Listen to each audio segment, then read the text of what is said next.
All right, let's talk about it, y'all.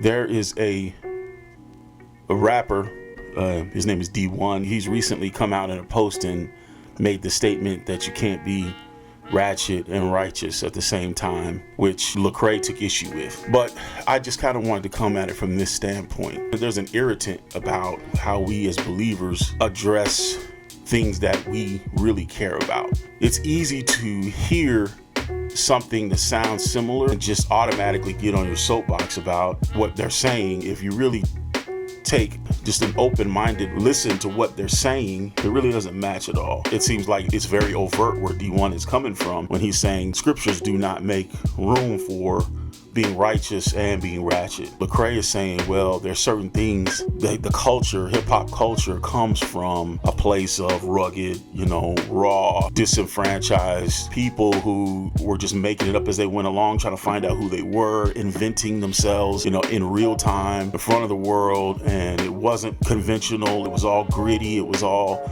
he was saying it.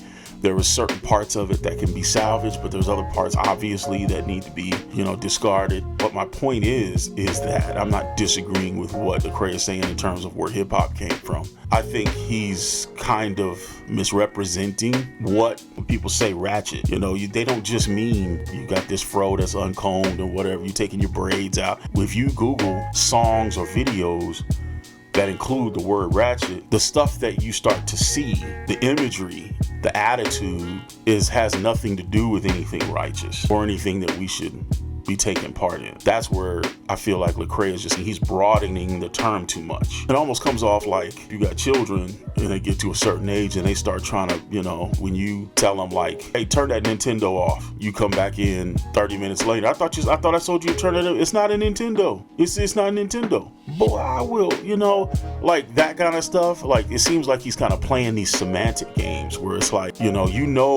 what he's getting at.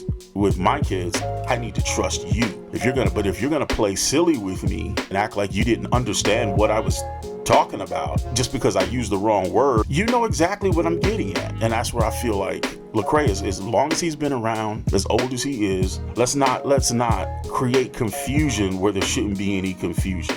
Just really does create confusion in the minds of these young people, in the minds of kids who are wondering, well, is it okay to? Craig said I could listen to Cardi. He said I could go get my Bible and I could quote Corinthians. You got to be clear about where the lines are. If you're gonna cross the lines, if you're gonna listen to this stuff, this ratchet stuff, if you're gonna listen to it, you listen to it with your eyes open.